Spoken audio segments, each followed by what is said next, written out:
यह कहानी एक बार में शुरू होती है और मधु रोज की तरह आज भी शराब पीने के लिए आता है। बार में मधु की वाइफ लेखा का भाई भी मौजूद होता है। वो मधु को साइड में बुलाता है और उससे कहता है कि आखिर तुम लेखा को डिवोर्स क्यों नहीं दे रहे हो? 3 साल से तुमने कोर्ट में केस लटका रखा है। मधु उसकी बातों को इग्नोर करके फिर से शराब पीने के लिए जाने लगता है, जिसके बाद लेखा का भाई गुस्सा हो जाता है और मधु को मारना शुरू कर देता है। मधु भी फाइट बैक करता है और लेखा के भाई की जमकर पिटाई करता है और कहता है कि लेखा मुझसे बहुत प्यार करती है, फिलहाल मुझसे नाराज है और एक ना एक दिन वापस जरूर आएगी। दूसरी तरफ हम लेखा को देखते हैं। लेखा की भाभी उसके पास आती है और उसे अपने साथ लेकर पुलिस स्टेशन जाती है, क्योंकि पुलिस ने उसके भाई और मधु दोनों को बार में फाइट करने की वजह से अरेस्ट कर लिया था। पुलिस स्टेशन में लेखा अपनी आंखों से मधु की यह हालत देखकर उदास हो जाती है। लेकिन आखिर लेखा और मधु के बीच ऐसा हुआ क्या था कि लेखा मधु को डिवोर्स देना चाहती है और पिछले 3 सालों से उसके साथ नहीं रहती।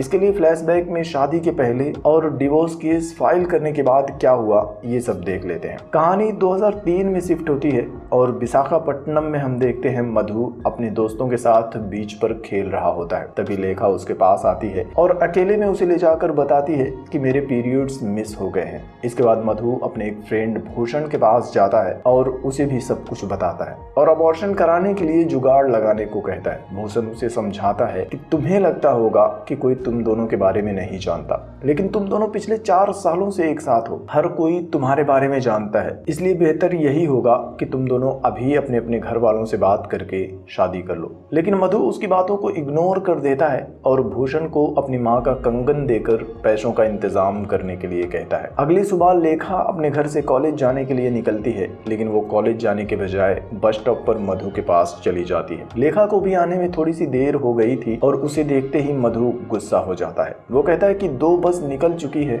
और तुम अब आ रही हो। खैर एक और बस आ जाती है और वो बस में बैठकर अबॉर्शन करवाने के लिए शहर जाने लगते हैं। रास्ते में लेखा मधु से कहती है कि तुम मेरे घर आकर बात क्यों नहीं करते, शायद हमें कोई दूसरा रास्ता मिल जाए। लेकिन मधु नाराज हो जाता है और उससे कहता है कि तुम इस बच्चे को रखना चाहती हो, मेरा दिमाग खराब मत करो। इसके बाद दोनों शहर के एक हॉस्पिटल में जाते हैं। भूषण ने पहले से ही सेटिंग कर दी थी, तो वो दोनों अबॉर्शन कराकर शाम तक वापस भी आ जाते हैं। अब 20 साल बाद हम एक लड़की मधुमती को देखते हैं, जो आज ही अमेरिका से अपनी फैमिली के साथ इंडिया आई थी। एयरपोर्ट पर मधुमती की माँ उससे कहती है कि हम यहाँ बस 1 हफ्ते तक ही रहने वाले हैं, इसलिए तुम शादी में कोई उल्टी सीधी हरकतें मत करना। दरअसल मधुमती 19 साल की ब्रॉड माइंडेड लड़की है, अमेरिका में पली बड़ी है, इसलिए मधुमती की माँ को डर है कि कहीं मधुमती अपनी कजिन की शादी में यहाँ कोई गलत हरकत करके उनकी इंसल्ट ना करवा दे। इसके बाद वो लोग घर आ जाते हैं। मधुमती अपनी कजिन सिस्टर बिंदु से मिलकर बहुत खुश होती है और उसे कहती है कि मैं आज शाम की बैचलर पार्टी के लिए बहुत एक्साइटेड हूँ। शाम को वो लोग पार्टी करने के लिए पब में जाते हैं। पब में बिंदु का फियांसी विवेक और उनके कुछ फ्रेंड्स भी आए हुए थे। मधुमती विवेक के साथ मस्त से सेल्फी लेकर बातें करती है और उन सब के साथ मिलकर ड्रिंक्स करती है, ऐसे कि जैसे वो उन सबको बहुत पहले से जानती हो। बिंदु को यह सब थोड़ा ऑकवर्ड लगता है। खैर पब में उनकी पार्टी चल रही होती है और मधुमती अपनी मस्ती में हाथ में शराब की एक बोतल लेकर पब के बाहर आ जाती है और तब वो देखती है लेखा के हस्बैंड मधु को, जो कि पब के बाहर बैठकर शराब पी रहा होता है। मधुमती के लिए मधु स्ट्रेंजर होता है, लेकिन फिर भी मधुमती उसके साथ बातें करना शुरू कर देती है। वो मधु से बस अपने बारे में ही बोली जा रही होती है। तभी मधु उसे बताता है कि मेरी वाइफ मुझे डिवोर्स देना चाहती है। शादी के 20 साल बाद उसे अब मेरी जरूरत नहीं है। मधुमती के पूछने पर मधु उसे बताता है कि मैं नहीं जानता, मुझे नहीं पता कि आखिर मेरी क्या गलती है, वो मुझे डिवोर्स क्यों देना चाहती है। खैर मधुमती उसके लिए एक और बोतल लेकर आती है। दोनों साथ में बैठकर काफी देर तक बातें करते हैं, शराब पीते हैं और घर जाने से पहले मधु से उसका फोन नंबर भी ले लेती है। इधर घर पर बिंदु अपने कमरे में आती है तो देखती है कि मधुमती ने उसके कमरे में गिफ्ट रखा है। बिंदु गिफ्ट को खोल कर देखती है तो उसमें एक सेक्स टॉय के साथ एक चिट्ठी भी होती है, जिसमें मधुमती ने लिखा था कि अगर जीजा जी तुम्हें सेटिस्फाई नहीं कर पाए तो ये यूज कर लेना, और अगर तुम उन्हें सेटिस्फाई नहीं कर पाई तो मुझे यूज कर लेना। बिंदु को यह बात बिल्कुल भी अच्छी नहीं लगती और शादी से पहले ही वो मधुमती की माँ को उसका गिफ्ट और लेटर दोनों दिखा देती है। यह देखकर मधुमती की माँ गुस्से में उसके पास आती है और उसे डांटना शुरू कर देती है कि आखिर तुमने उसे ऐसा गिफ्ट और लेटर क्यों दिया। लेकिन मधुमती कहती है कि यह सब तो बस एक मजाक था। माँ बेटी के बीच काफी ज्यादा बहस होती है, लेकिन इन सब से मधुमती को बहुत तकलीफ होती है और पूरी शादी में मधु बहुत उदास होती है। उसकी माँ भी उसके साथ कोई बात नहीं करती। खैर शादी पूरी हो जाती है और मधुमती की फैमिली वापस अमेरिका जाने के लिए एयरपोर्ट पर आ जाती है। लास्ट मोमेंट पर मधुमती अपने पापा से कहती है कि मैं अभी अमेरिका वापस नहीं जाना चाहती, मैं दादा दादी के साथ कुछ और दिन इंडिया में रहना चाहती हूँ। दरअसल मधुमती फिलहाल अपनी माँ के साथ नहीं जाना चाहती थी क्योंकि वो अपनी माँ से बहुत नाराज थी। मधुमती के पापा भी मान जाते हैं और मधुमती को 1 महीने के लिए इंडिया में छोड़कर वो लोग अमेरिका चले जाते हैं। दूसरी तरफ मधु सुबह सुबह अपने घर पर होता है। हर रोज की तरह वो सुबह में घर से बाहर जाने की तैयारी करता है। मधु की बड़ी बहन भी उसके घर पर ही अपने पति और बच्चों के साथ रहती है। वो अपनी माँ से कहती है कि अगर पापा की नौकरी मधु की जगह पर मुझे मिली होती तो आज हमारी ये हालत नहीं होती। लेकिन नौकरी मिलने के बाद इसने काम करना ही छोड़ दिया और अब बस दिन भर इधर उधर घूमता रहता है, शराब पीता रहता है। मधु को उसकी बातों से कोई फर्क नहीं पड़ता और वो अपने जीजा जी की जेब से पीने के लिए पैसे निकाल कर घर से बाहर चला जाता है। दूसरी तरफ मधुमती भी अपने दादा दादी के साथ ब्रेकफास्ट कर रही होती है। तभी उसकी दादी उसे वासुकी के बारे में बताती है, जो कि मधुमती की कजिन है। उसकी दादी कहती है कि वासुकी ने बीच पर एक योगा ट्रेनिंग सेंटर खोला है और तुम वहां जाकर देख लेना, तुम्हारा टाइम पास भी हो जाएगा। मधुमती योगा सेंटर जा रही होती है, लेकिन तभी रास्ते में वो मधु को देख लेती है।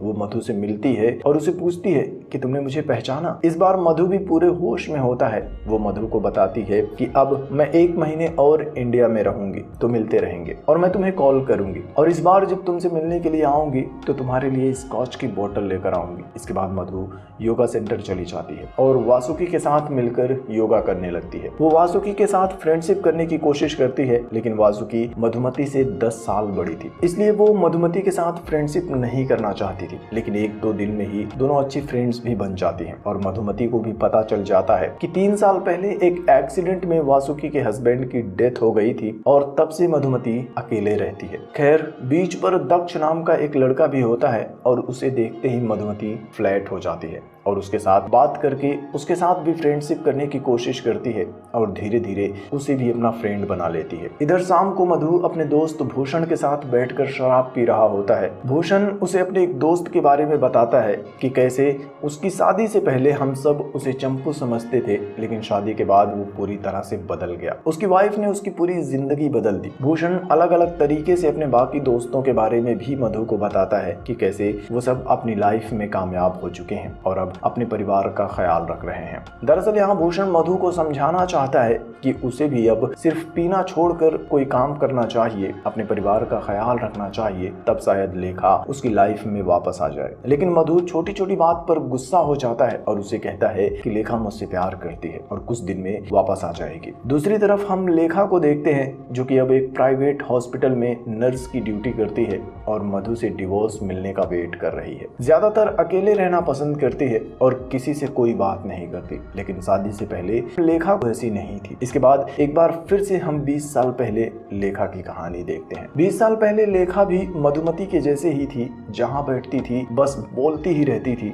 उसकी माँ, पापा, दादी और उसका भाई भी उसकी बातें सुनकर तंग आ जाते थे। अबॉर्शन कराने के बाद कुछ महीने बीत चुके थे। मधु और लेखा ने डिसाइड किया था कि अब दोनों महीने में सिर्फ एक बार ही मिलेंगे, लेकिन लेखा हफ्ते में 4 बार मधु से मिलने के लिए जाती है और उन दोनों की रोमांटिक लाइफ बहुत अच्छी चल रही होती है। खैर इधर प्रेजेंट में आज कोर्ट में उन दोनों के डिवोर्स केस की सुनवाई हो रही होती है। मधु आज भी लेखा को डिवोर्स देने के लिए राजी नहीं होता। कोर्ट उनके केस की सुनवाई पूरी कर लेती है और 3 महीने बाद फैसला सुनाने के लिए आखिरी नई तारीख दे देती है। दरअसल लेखा ने अपने केस में डोमेस्टिक वायलेंस या दहेज इन सब को मेंशन नहीं किया था और मधु भी कोर्ट में डिवोर्स देने के लिए राजी नहीं था, इसलिए कोर्ट में यह केस 3 साल से चल रहा है। सुनवाई खत्म होने के बाद लेखा मधु के लॉयर चलापति के पास जाती है और उसे कहती है कि मैंने मधु को एक रिंग गिफ्ट की थी, लेकिन आज वो रिंग उसकी उंगलियों में नहीं है। शायद पीने के लिए उसने कहीं गिरवी रखी होगी। प्लीज उससे पूछकर मुझे बता देना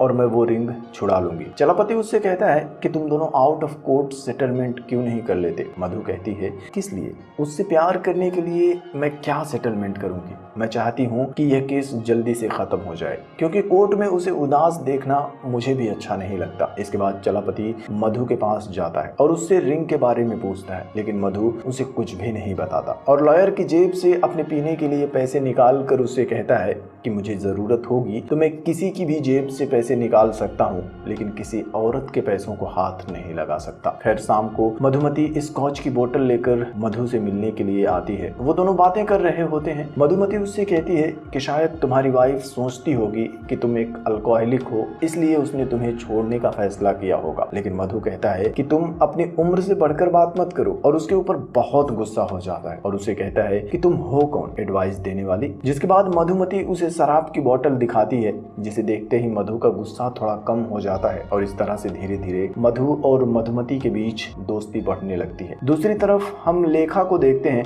जो कि हॉस्पिटल में अपनी जॉब कर रही होती है। तभी उसके साथ काम करने वाला एक आदमी राजेश उसके पास आता है और उसे शाम को अपनी बर्थडे पार्टी में इनवाइट करता है। शाम को घर जाने से पहले वो लोग बर्थडे पार्टी में जाते हैं और तब राजेश लेखा के पास आता है और उसे प्रपोज करने लगता है। वो लेखा से कहता है कि मुझे पता है कि इस वक्त तुम्हारी लाइफ में क्या चल रहा है, लेकिन अगर तुम हाँ कहो तो मैं तुम्हारे भाई से शादी की बात करने के लिए तैयार हूँ और जितना भी टाइम लगे मैं वेट कर लूंगा। दरअसल 40 साल का होने के बाद भी राजेश की अब तक शादी नहीं हो पाई थी। इसके बाद लेखा उससे कहती है कि शादी करके दुख झेलने से अच्छा है कि अकेले ही रहो और उसे मना करके वहां से चली जाती है। इसके बाद एक बार फिर से हम 20 साल पहले वाली लेखा को देखते हैं जो कि अपने कमरे में होती है। तभी उसका भाई उसके पास आता है। उसे लेखा के अबॉर्शन के बारे में पता चल चुका था। वो लेखा से उस बारे में पूछता है तो लेखा उसे सब कुछ सच सच बता देती है। लेखा का भाई उससे कहता है कि मुझे तुम्हारे प्यार से कोई प्रॉब्लम नहीं है, लेकिन वो लड़का तुम्हारे लिए ठीक नहीं है। मैंने बहुत से लोगों से पूछा है और सबका यही कहना है कि वो लड़का ठीक नहीं है। लेखा उससे कहती है कि लोगों की एडवाइस से मुझे कोई फर्क नहीं पड़ता, मैं मधु से शादी करना चाहती हूँ। एक एक करके लेखा अपने घर में हर किसी को कन्विंस कर लेती है और सब उन दोनों की शादी करवाने के लिए मान जाते हैं। खैर इधर प्रेजेंट में लेखा अब मधु से डिवोर्स मिलने का इंतजार कर रही होती है, लेकिन लेखा की माँ, पापा, दादी, भाई हर किसी को लेखा की फिक्र होती है, क्योंकि लेखा अब अपने पति और बाकी सबको छोड़कर सबसे अलग किराए के घर में अकेली रहती है। दूसरी तरफ मधुमती और वासुकी के बीच भी काफी अच्छी फ्रेंडशिप चल रही होती है। मधुमती उसे बता देती है कि मैं दक्ष से प्यार करने लगी हूँ और अक्सर उसके साथ घूमती रहती है और एक दिन फाइनली उसके साथ नाइट आउट का प्लान भी बनाती है। इसके बाद वो वासुकी के साथ बीच पर होती है और फिर दोनों बोट से समंदर में घूमने के लिए चले जाते हैं। दोनों अचानक से सेक्स लाइफ के बारे में बात करना शुरू कर देते हैं। मधुमती उससे कहती है कि लोग मेरे बारे में क्या सोचते हैं इससे मुझे कोई फर्क नहीं पड़ता, लेकिन सच तो ये है कि मैं अब भी वर्जिन हूँ और किसी स्पेशल का वेट कर रही हूँ। वो वासुकी से पूछती है कि हस्बैंड के डेथ के बाद तुम अपने आप को कैसे संभाल रही हो। वासुकी उसकी बातों का कोई जवाब नहीं देती। तब मधुमती कहती है कि मैं एक ऐसे आदमी को जानती हूँ जो इस वक्त हार्ट ब्रेक से गुजर रहा है और अगर तुम चाहो तो मैं तुम्हें उससे मिलवा कर तुम्हारी मदद कर सकती हूँ। इसके बाद वो मधु के पास भी जाती है और उसे भी वासुकी के बारे में बताकर उससे कहती है कि वासुकी मान गई है, लेकिन मधु उससे कहता है कि आखिर तुमसे यह सब कुछ करने के लिए किसने कहा था। मधुमती कहती है कि तुम दोनों मेरे दोस्त हो और 3 साल से अकेले हो, तो मैं तुम दोनों के लिए इतना तो कर ही सकती हूँ। इसके बाद शाम को वो मधु को लेकर वासुकी के घर जाती है, दोनों को एक दूसरे से मिलवाती है और फिर दोनों को उनके घर अकेला छोड़कर बाहर चली जाती है। आज मधुमती ने भी दक्ष के साथ डेट पर जाने का प्लान बनाया था। वासुकी के घर से निकलते ही मधुमती सीधा दक्ष के पास चली जाती है। दक्ष समंदर के किनारे बीच पर एक टेंट में होता है। मधुमती उसके साथ रोमांस करने के लिए पूरी तरह से तैयार हो जाती है। वो दक्ष से कहती है कि मैं तुमसे प्यार करती हूँ, लेकिन दक्ष कहता है कि मैं तो तुम्हें सिर्फ पसंद करता हूँ, तुम्हारा बॉयफ्रेंड नहीं बनना चाहता। मधुमती पूछती है कि क्यों, आखिर मुझ में क्या प्रॉब्लम है। दक्ष कहता है कि तुम वैकेशन के लिए आई हो, एंजॉय करो और वापस जाओ। मतलब कि वो मधुमती के प्रपोजल को पूरी तरह से रिजेक्ट कर देता है। मधुमती का सारा सपना एक ही झटके में टूट जाता है। मधुमती अकेले ही उसके टेंट से बाहर आती है। वो रो रही होती है और तभी उसे उसकी माँ का कॉल आता है। वो मधुमती से पूछती हैं कि आखिर तुम्हें हुआ क्या है। मधुमती उसे अपने और दक्ष के बारे में सब कुछ बता देती है। उसकी माँ कहती है कि मैं इसीलिए हमेशा तुम्हें रोकती थी, खैर तुम अमेरिका वापस आ जाओ और ये सब कुछ अपने पापा को मत बताना। दूसरी तरफ वासुकी के घर में वासुकी और मधु दोनों एक साथ होते हैं। दोनों बात कर रहे होते हैं। वासुकी उससे पूछती है कि तुम अपनी वाइफ से पहली बार कैसे मिले थे। तब मधु बड़े प्यार से उसे लेखा के बारे में सब कुछ बताता है, जिसे सुनकर मधु पूछती है कि तुमने कभी उसे बताया कि तुम उससे कितना प्यार करते हो। यह सुनकर मधु उसके ऊपर गुस्सा हो जाता है और उसे कहता है कि यह भी कोई बताने की चीज है, उसे खुद से समझ में नहीं आता है क्या। इसके बाद वासुकी भी मधु को अपनी लव स्टोरी सुनाती है कि ऋषभ ही मेरा पहला और आखिरी प्यार था। वो अब इस दुनिया में नहीं है, लेकिन हर सुबह मैं सोचती हूँ कि अगर आज वो मेरे सामने होता तो मैं उसे बताती कि मैं उससे कितना प्यार करती हूँ, लेकिन मैं ऐसा नहीं कर सकती। पर तुम्हारे पास अभी भी मौका है, तुम अपनी वाइफ को बता सकते हो कि इतने सालों तक तुमने उसे कितना प्यार किया है। मधु कहता है कि मुझे नहीं पता कि मेरी गलती क्या है और लेखा मुझे छोड़कर क्यों चली गई। मैंने तो बस उसे वैसे ही प्यार किया है जैसे कि मैंने अपने पापा को अपनी माँ से करते हुए देखा था। खैर वासुकी के साथ बिना कुछ किए ही मधु वापस से एक बार में आ जाता है और यहीं पर मधु और लेखा के भाई के बीच में वो लड़ाई होती है जिसे शुरू में हमने देखा था। लेखा की भाभी पुलिस स्टेशन में उससे मधु के खिलाफ कंप्लेंट फाइल करने के लिए कहती है,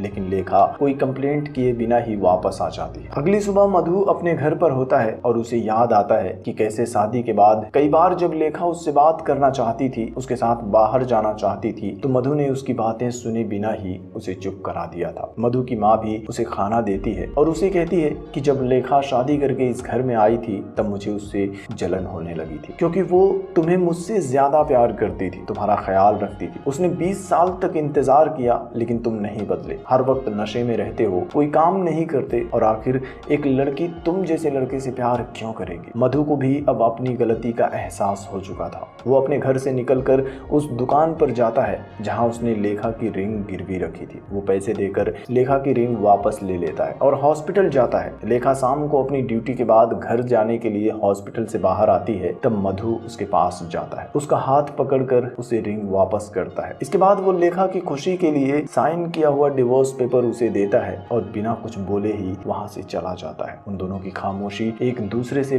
बहुत कुछ कहती है। एक दूसरे से दूर होने के साथ साथ ही इनकी कहानी भी यहीं पर खत्म हो जाती है। कमेंट करके बताना कि क्या तुम भी किसी से सच्चा प्यार करते हो और मेरा एक्सप्लेनेशन कैसा लगा। Thank you.